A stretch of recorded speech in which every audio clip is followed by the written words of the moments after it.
You're watching Public Affairs. Berkowitz is my name, and politics is our game, and we will be doing lots of politics this evening because we have as our guest State Representative Alan Skillicorn. He is from Dundee. I don't know, it's the land beyond everywhere else, I guess. How do you describe where Dundee is? Far northwest suburbs. Far northwest suburbs. He is a conservative, true blue, whether it's social issues, whether it's economic issues, whether it's anything else. You're conservative. Would that be right? And I lean libertarian. And he leans libertarian. He likes that. So we're taping this show on June 21st, right? June 21st, the year 2018. You know, I was thinking when I talked to Alan last night in terms of preparation for the show, what do we talk about? Because, like, the budget is over. It's been put to bed, $38.5 billion. Boy, it was like cut to the bone. And just think, a few years ago it was $35 billion, and that was cut to the bone. And a few years before it was $32 billion. It was, right? So every year, a few years, it goes up $3 or $4 billion. Faster than inflation. Okay. Think about that. $38.5 billion. But the main thing is, that was a kumbaya, because Rauner said, oh, we're all working so hard. When he signed it, he brought out some Democrats. But Speaker Mike wasn't there. Senate President Cullerton wasn't there. But they had the, you know, sort of the, the JV team from the Democrats, some of the folks you know from the legislature. But the main thing is, I'm saying is, what do we talk about? Because the budget's over. Maybe you don't like it. Maybe you think the taxes were too high. Maybe you think they didn't move more. Maybe some people think you should be more spending, social services. It doesn't matter. It's done, right? We still can discuss it if you want to go there. Okay. But more importantly, what is happening? What kind of major disaster could be coming at us right down the road? You know, pensions. Pensions. It's coming not only to the state, but to the local governments. Well, why? Because, you know, like, that's sometime in the future. I mean, you're a young guy. You've got, what, 20 or 30 years before you even start getting a pension, right? No pension for me. I've refused my pension. You're not taking your pension from your state job, but you do have a private job. You may get pension there. You'll get no, sir. No pension in your private job? Defined contribution. I save for myself. Okay, but that's a defined contribution. Okay, you will have a pension that comes back to you after you finish working, right? No, I'll have to take take payments out of my retirement account when I feel the need. In your company, your private company doesn't match your own individual contribution to your 401k? But you will get Social Security, won't you? If it still exists, according to the federal government, I don't think it will. And anyone who can do math realizes the housing scheme. Okay, so what's the problem here in the state of Illinois? Let's look at the state government. Is there a problem with pensions? Of course it is. It's already a quarter of our budget and it's increasing. So that quarter of the budget, so it's about 20 to 25% of our budget, that alone. Okay. And it's going up every single year, and it's already to the point where it's pushing out other services. Well, is it really? Because you say a quarter. Let's see, we hold their feet to the fire. Okay. Because I just said it's a $38.5 billion budget. That means approximately a quarter would be a pension payment of $9.5 billion. Right now it's about $8 billion from the state. From the state. Locals are a lot more than that. But, Is that counting health care benefits as well? No, that's just the pension benefit. The pension payment from the state each year is about $7.9 billion. Okay, but it's going to be close to 9 next year, go over 10. So we're getting to a quarter. We're pretty close. You passed that test. You're okay. Maybe it's 22%. It's in the ballpark. And the other major drivers of the budget, just as an aside, in addition to pensions, are what? Well, the big four drivers: Medicaid, pensions, salaries, K-12 education. Well, we say Medicaid. That's probably another 22 to 25%. Correct. Education, counting everything, higher education, K through 12, salaries, well, just K through 12 is another almost a %. Or quarter of the budget. And how much is higher education? Higher education, well, it varies year to year. So this year, it's much higher than it was the past 2 years. A few percent? So, but if you look at that whole puzzle, it's 80 or 90% of those four drivers. Probably 80%. Okay, yeah. Well, maybe once we did this new tax hike thing, obviously there's a little bit more revenue. But that's so keeping it simple though, collapsing just for purposes of our conversation. We can come back. Sure. K through 12, higher education, 25% or more. pensions approaching 25% or more, Medicaid 25% or more. Yes. So 3/4 of your budget accounted for by those three drivers Yeah. and climbing, right? And then state workers are close to another 25%. Well, yeah, So there's those not are the big much, there's not four much left. drivers. Well, human services are somewhere, are they? Well, there's still so 40,000 social employees. services are part of Medicaid, so they're part of a Medicaid. But of the and some actual aren't. state workers, just about 40,000, Okay. even ASME employees, or about 40,000. Give you that's the big. Which that's is the big about a $5 billion cost, right? Yeah, and then you have people that are managers and things like that. But back to pensions. So why are pensions a problem?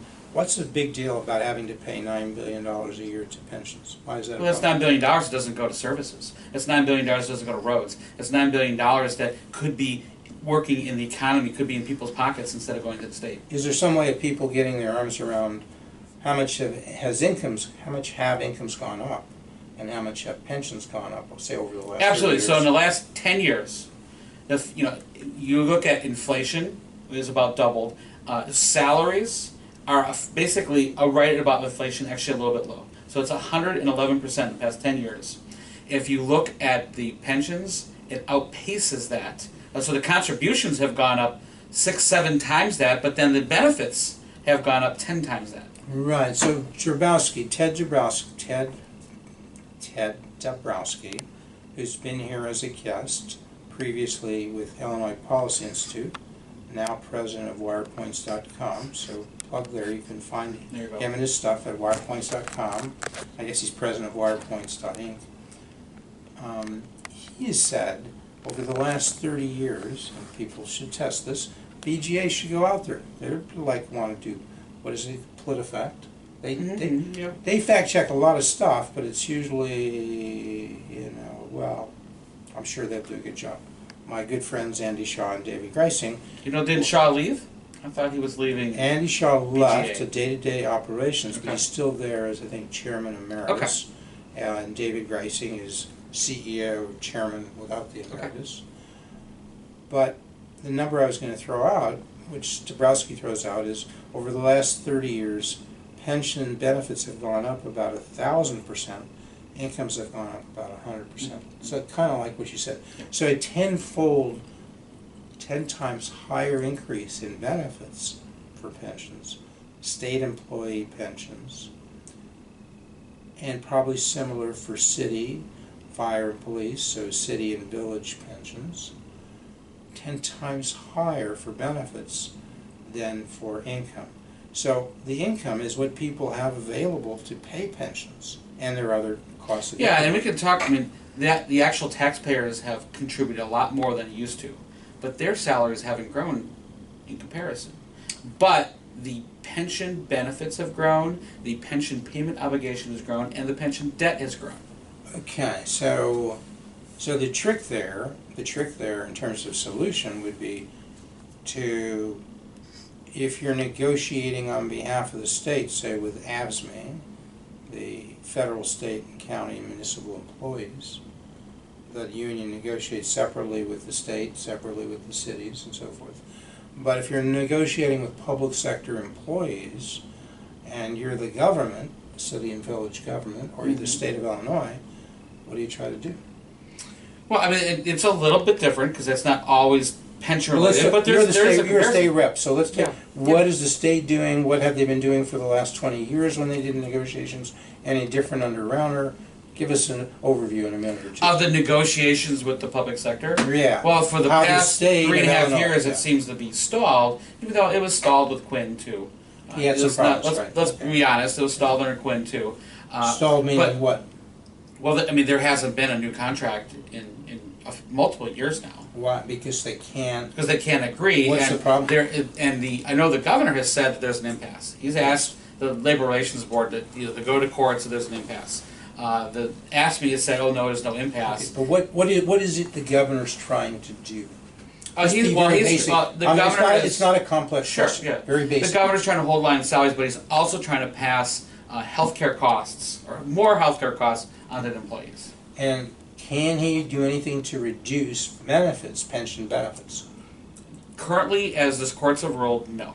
If he holds the salary down, which he can do, that does lower pension benefits, right? Because by Yeah, law, it's a percentage of your Yeah. income, right? Yeah. So that does. What he can't do is change, at least the Illinois Supreme Court has says, he can't change benefits that have accrued in the past, right? The Supreme Court and the state constitution says you cannot diminish Supreme benefits. Court's construing the Constitution say that.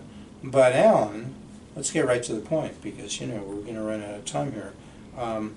What's the big deal? What could you do as the Illinois legislature that could empower, let's go back to the cities and villages, that could empower cities and villages to deal with these high pension benefits they have, that they owe?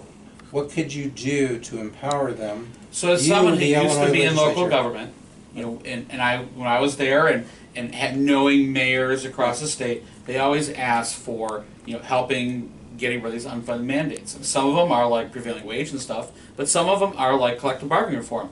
Now, if Illinois legislature changed the collective bargaining reform laws, that could actually change how the state workers negotiate with the governor also. So it actually could be more than just the locals. Okay, but think big.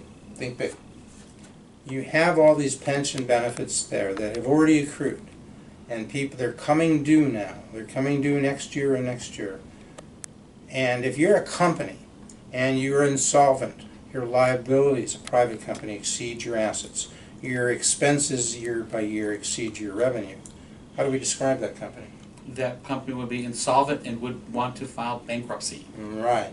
So are there a lot of cities and villages, perhaps even Chicago, perhaps even CPS, are they in that situation where they're insolvent and might want to We file already bankruptcy? have cities that are having the comptroller intercept the pension funds. I think of Harvey. I think of North Chicago. East St. Louis will be next. And intercept means what? Intercept means is that they don't make the full pension contribution. The state law allows the pension board to request the comptroller to intercept sales tax money, the local share of income tax, things like that would go back to the village, and it would go straight to the pension fund. So money that the village would have to pay current fire and police and other employees. But also roads and buildings. That and would all be that available stuff, for those things, and they say, no, no, no, you got to put it right into the former employees and their pension benefits, right? Well, the pension fund, well, it's also maintained by the Right, current so for employees. both. Yeah, That it goes for pension both, fund yes. will pay to keep it stable for future employees' Yeah. pension, but also current Yes. pension years, right? Yes. So they're intercepting. You, the state legislature, passed a law that allowed, that gave the pension trustees of these local pensions the power to go and file to the comptroller, Yes, the local certify pension that boards. the funds are underfunded, and then Susanna Mendoza, the comptroller, has no choice by the law. She has to intercept the funds, put them And into give it the right funds. to the pension fund, and the same thing actually just passed for the state university retirement fund. Okay, but what else could you, that's been done, what else could the Illinois legislature do to help give more flexibility to these cities and villages that find they're insolvent? Sure. In the rare example, in certain situations, municipal bankruptcy is fine, and I filed a What is bill, it is fine, they don't have the power to do that now. but we have to change the law to do that, There are and many, I there have are many filed the states, legislation to do so. excuse me, there are many states, some would say, I haven't studied it, half the states across the country actually gave their cities and villages this power to declare bankruptcy, to file for bankruptcy, okay? So it's not just like some wild speculation, it's happening. You, along with your colleagues in the State House and the State Senate, could get together, pass a law that would give the cities and villages the power to file for bankruptcy, right? Yes, And there if would. they did that, there are some people think you could do that and give the power to file in federal court or in state court. And if it were now in federal bankruptcy, because of the supremacy clause, there are many people who think, we haven't gotten the final opinion on this, that although the Illinois Constitution has been construed by the Illinois Supreme Court as not allowing benefits to be decreased, diminished, many people say the federal law, the federal Constitution, would certainly supersede that. So that would mean these pensions, which you thought for cities and villages couldn't be diminished, could be. You've heard of that? Well, You've heard that view? ultimately, what's going to happen? These pension funds are going to run out of assets, and they're going to have to do something. So these, even though the Constitution says it's secure, even though the Constitution says it should not be diminished, the math doesn't work. So if the math doesn't work, something's going to have to break. So you're either going to have public safety and public workers and teachers that lose their jobs, or you're going to have massive tax hikes, and then everyone's going to leave. Do you favor? Or we're going to have to diminish. Do you favor, as a state rep, giving cities and villages the power to file for bankruptcy? I would rather have a judge unwind these things than No, wait a second. just free Maybe you for don't all. understand. So When yes. they file for bankruptcy, so the answer is yes. But Because so you want a bankruptcy, judge to we do want to this. we want to put it So right the context. answer is yes. I misunderstood. Yeah, we the want to answer. put the right context. You want to give the cities and villages the power to file for bankruptcy. Doesn't mean they will be bankrupt. The judge has to say Yes. the facts match that, and then a judge oversees the allocation of the funds that the city has available. So the restructuring occurs under the supervision of a judge, right? Correct. So right now, This happens all the there time is- in the private sector. It's a free for all. Because look there's at the, no- look at because- the, right. look at the village of Harvey. They fired 40% of their police fire department Okay. because they can't afford to do it. If there was a judge and there was municipal bankruptcy, a judge would order them to take Yeah, certain has steps. anybody- now- They would actually go after some creditors. Some people say. It's much more refined and under control. Some people say there's precedent in other states indicating that the governor has the power to, by executive order, we've heard about that in the federal government, the governor has the power by executive order in the state of Illinois to give the cities and villages the power to declare bankruptcy. Number one, have you heard that? And two, do you think the governor ought to exercise that power? I have not heard that. Okay, assuming I got that right as something that's going around as a suggestion, assuming it is right, that there's credible authority that he has the power, Governor Rauner, whoever is governor, he is now, to exercise his power through executive order to give cities and villages across the state of Illinois the power to declare bankruptcy. Would you suggest Governor Rauner do that? Only if the legislature refuses to act, and they have so far refused to act. So yes, they're never going to do this. And why are the majority of state reps and this majority of state senators never, ever, ever going to act to give cities and villages the power to declare bankruptcy? Because if you look at like sunshine.org, you'll see that most of them have received contributions from the special interests that don't want to change the And system. who would those special interests be in large part? Most of them are the public sector unions. And can you name a few? Well, I think of ASME, I think of SEIU, and those are the real big And players. who do those folks generally give money to? Do they give it out equally to Democrats and Republicans? They don't give it out equally to Democrats and Republicans. They give it mostly to Democrats, but there are Republicans on the take also. Who get their share. And when people get that kind of money, and those contributions are important, why? Because it helps them get reelected. And is that important to most state reps and state senators? Well, if they're signed up for a pension and they want to become fully vested, they want to get reelected.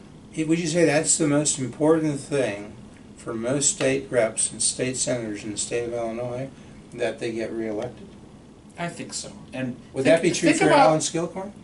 Frankly, I want to do what's right. And that's why I opted out of that pension. Okay. That's why I'll term limit myself. And you think about this. If you got rid of these legislative pensions, and if you got rid of these, if you got term limits, you'd get rid of these guys that aren't changing the system. Okay, and so if he exercised this, have you spoken to the governor lately? The governor hasn't been returning my phone calls. Did you ever get a chance to talk with the governor? A few times, yes. And what'd you say? What kind of conversation? Give us a feel for what kind of conversation goes on between you, Alan Skillicorn, state rep from Dundee, the 66th district, right? What are some of the areas in the 66th district other than Well, Dundee? Elgin, Algonquin, Carpentersville, Crystal Lake, Huntley. Okay. They So can you're go- sitting down to talk with the governor. Mhm. He knows who you are, right? Mhm. He knows who you represent. Sure, yes. What kinds of stuff did you talk about? How'd that conversation go? I think our conversations have been pretty short of late, and I don't want to go into every single detail. Well, were they once but long? Some of Were his, they once they once longer? were longer. When His were those staff- conversations that were longer? Last summer. What, last summer? Yes. So something happened last summer to change it. Yeah, we've had a falling out. What was the falling out about? The falling out was about a numerous pattern of policies and decisions that he made that I don't think that were in the best interest of people of And Illinois. what were the most important of those decisions where you and the governor differed? I'm going to stress as a pattern. It wasn't one or two, it was a pattern. Pattern. And what was that pattern? Items that would hurt taxpayers, items that would hurt families, and such. So would you say he wasn't fighting the $5 billion tax increase fiercely enough? Behind the scenes, a comment that I don't think he was a whole lot, but he's been kind of a hands-off governor. A lot of that he would let his staff work on. His staff at times has been pretty good, and sometimes the staff is been wanting. Of late, I think that there's some people that actually are interested in reforms, and I have had an open conversation with a couple of staff members even just this week. Yeah, like what reforms are you hopeful will occur? Well, there's a big Supreme Court case that'll be decided by the time the show airs that we're waiting on and trying to work on together. And why is that important? It could drastically change the way we collectively bargain. It could drastically change the way we deal with state and local government workers. The unions, but it also may not. Public sector unions may have a lot less power to tell every person who's working in the state of Illinois, even if they're not in the union, even if they don't want to be in the union, they're going to have to pay their so-called fair share. That fair share might diminish to a very small amount. Is that right? I would agree with the second half. I still think that there's nothing about, well, as far as I'm interpreting and predicting, obviously by the time the show airs, it'll be out there. But I'm predicting the Supreme Court won't take away power, but it'll give power to the people to opt out of what they want to pay into. Okay, and I just want to cover the other thing and come back to other issues. Mm-hmm. So we talked about city and local pensions and possible executive order by the governor to empower the cities and villages to file for bankruptcy. Your opinion. I have to look into that a little bit. Yeah, I didn't say that was true. I've heard that. I mean, people really should be looking at that. A lot of people are talking about it. But assuming that's right, I think you've said you would support him extra. Assuming he has that power, you would say, yeah, if the legislature doesn't act, it doesn't seem they're acting. Yeah, I prefer the legislature craft their own because that's the democratic but it doesn't solution. Look like they're going to do it. So. But in the meantime, we have communities that are suffering with crazy high property taxes. So we come to the state of Illinois, similarly has these pension benefits that are exceeding their ability to pay. If you look at assets and liabilities, might the state of Illinois be insolvent? If you look at the liability side of the pension obligations, which is approximately how much? Depending on who you ask, between 130 and 250. Either way, whichever number that is, the state is insolvent, right? We do not have the assets to pay. And it's looking like each year is very, very tough to scrounge up the revenue to pay your expenses, right? Correct. So you guys in the state of Illinois are insolvent.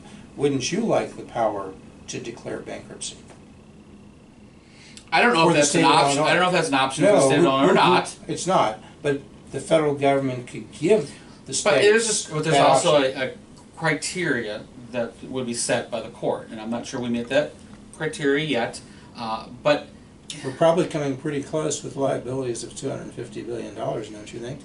Yeah, we do not have the assets. But even just look a year ago, in the budget that passed a year ago, we passed this 5-year smoothing because TRS lowered the rate of return. There's no way. There's no way this state can ever raise taxes enough to pay for it all. Yes, absolutely. All of that. So we've been kicking the can down the road. Right. So I was at a town hall just last night, and I told people that they should be very worried when their politicians talk about pension reform.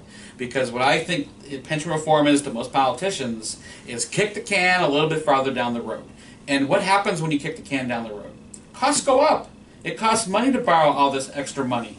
Right. That debt is because, one, it's too big of an obligation. The benefits are way too rich for how much money is put in. But then once you run a deficit year to year to year, it grows exponentially, and that borrowing costs are huge. Your town hall last night was where? in Algonquin. You're talking mostly to people in the 66th district? Yes. You had some critics there, right? Yes. Who were those critics? Critics were people that did not want their pensions to change. So these would be union members, union leaders. They're pretty upset. Did you use the word bankruptcy last night? It probably came up in passing, but not. So this is not a theme you're out there pushing, either on the city, local level, Well, or on the state level. Is We that have right? we have to be wise. I mean, bankruptcy in itself isn't bad. It's just reorganizing the debts. Well, yeah. It's just, all it is reorganizing Isn't that a liabilities. good thing in the private sector? Because we have it in the private sector. Yes. So And if a company is failing and it's going to go under, it may not declare bankruptcy. If it didn't have bankruptcy, it would just go out of existence. But through Correct. bankruptcy and restructuring, it can salvage. So many people can continue to have a job.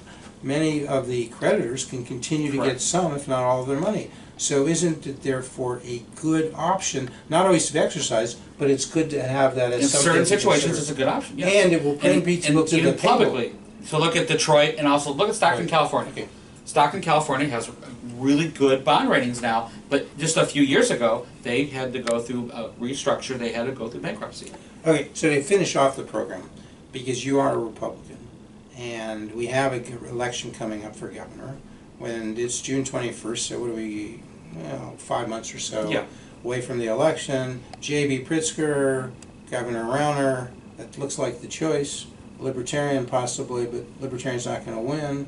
And then people say, Jeannie Ives ran in the Republican primary. 340,000 people voted for her. 360,000 voted for Governor Rauner. She lost by a point or two.